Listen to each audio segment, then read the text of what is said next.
Ya, tentu pertanyaan berikutnya adalah bagaimana menentukan sektor-sektor yang menjadi prioritas ya.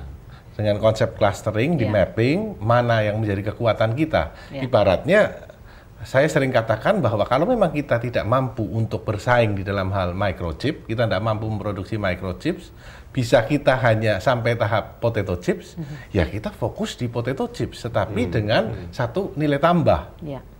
Rasanya itu. Ya, terima kasih Pak Haris. Bagaimana pengalaman Pak Kristanto dalam misalnya menentukan 100 inovator, 101 inovator yang sudah berjalan itu, Pak? Iya, sebetulnya kebutuhan untuk memfokus memang semua kegiatan kalau mau berhasil kita harus memfokuskan energi dan resource yang kita yang biasanya terbatas itu kepada lebih sedikit pilihan, supaya terjadi suatu upaya yang lebih terasa cukup kuat untuk mendorong terjadinya perubahan. Tapi kalau saya boleh berpikir dan berkata secara lebih optimis, sebetulnya pemerintah dan para intelektual juga mencoba melakukan focusing. Ya. Sebagai contoh, 100 inovasi Indonesia, 101 inovasi Indonesia yang diterbitkan oleh BIC. Kami mendapatkan guidance dari Kementerian Ristek untuk memfokuskan kepada yang disebut 6 agenda riset nasional. Artinya, pemerintah dalam hal ini Dewan Riset Nasional sudah melihat kebutuhan itu. Dalam melakukan upaya inovasi, dikomunikasikan kepada para litbang bahwa inilah yang dibutuhkan oleh negeri kita ini untuk diberikan prioritas. Tahun ini bahkan Dewan Riset Nasional pada insentif riset yang dikeluarkan telah menspesifikasi lagi fokusnya menjadi lebih tajam dengan memberikan yang disebut target produk.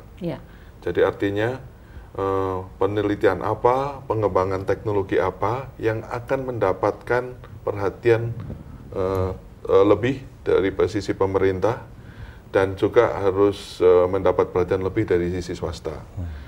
Masalahnya adalah itu pun masih banyak begitu ya, dan masih belum cukup mengarahkan kita pada upaya untuk memfokuskan upaya tadi. Saya menyambung tadi yang disampaikan Pak Haris mengenai Switzerland dengan sistem inovasi nasionalnya dan ditambah Indonesia dengan kekayaan sumber alamnya. Saya lagi terpikir untuk melemparkan gagasan bahwa fokusnya kita bisa bagi ke dalam fase-fase di dalam supply chain inovasinya. Misalkan eksploitasi sumber daya alam, batu bara, hasil hutan, getah, ataupun karet. Itu adalah sisi awal dari bahan baku menuju suatu produk bernilai tambah tinggi suatu ketika. Barangkali kita bisa melihat inovasi difokuskan kepada upstream supply chain di paling atas atau pengolahan bahan dasar, kemudian manufaktur, atau kemudian masuk ke dalam sisi pemasaran dan distribusi dan lain-lain.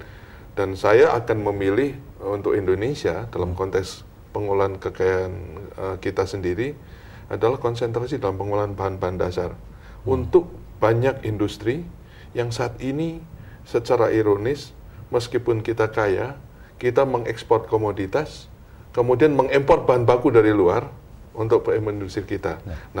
Gap inilah yang barangkali kita bisa fokuskan, bukan pada sektor industri pertanian, pertambangan, energi, tapi adalah pada upstream supply chain-nya, di mana kita memfokus untuk menciptakan nilai tambah untuk menjadikan bahan baku kita lebih bernilai tinggi.